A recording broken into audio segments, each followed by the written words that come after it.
चलिए एक अच्छा सा प्रश्न देखा जाए।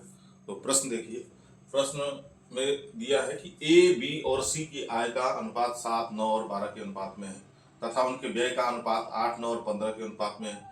यदि ए अपनी आय का 1/4 भाग बचाता है तो ए, बी और सी के बचतों का अनुपात क्या होगा। ठीक है, इसमें आपको ए, बी और सी की आय का अनुपात दे रखा है, उनके व्यय का अनुपात दे रखा है, उनकी बचत का अनुपात आपसे पूछ रहा है। ठीक है, और बोल रहा है कि ए अपनी आय का 1/4 भाग बचाता है। तो सबसे पहले आय और व्यय का अनुपात हम लिख लेते हैं, आय और व्यय का अनुपात हम लिख लेते हैं। ठीक है, आय का अनुपात क्या है, 7, 9 और 12 का है, 7, 9 और 12 का। व्यय का क्या दिया है, 8, 9 और 15 का। ठीक, अब बचत, यदि हम आय में से व्यय को घटा देते हैं तो बचत निकल जाएगा।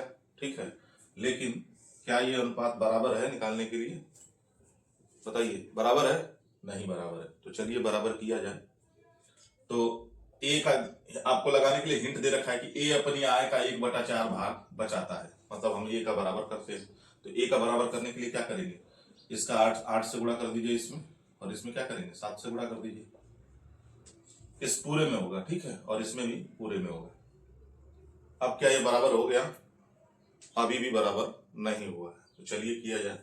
दे रहा है कि ए अपनी आय का 1/4 भाग बचाता है, 1/4 भाग बचाता है। ए अपनी आय का 1/4 भाग बचाता है, यानी 4 हिस्सा कमाता है तो 1 हिस्सा बचा पाता है, मतलब 3 हिस्सा क्या करता है, खर्च कर देता है, व्यय कर देता है।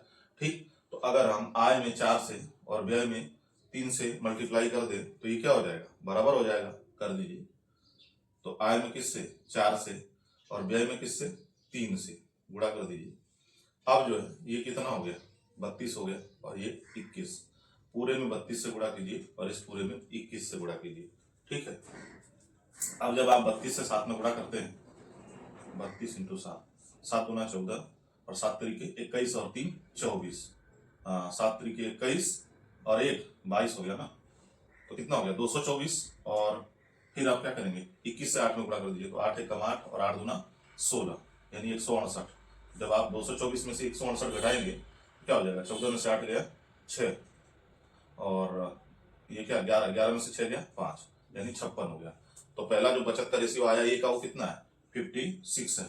56 किस किस ऑप्शन में है, ये भी नहीं है, ये भी नहीं है, ये भी नहीं है, यानी ऑप्शन नंबर 1 सही है।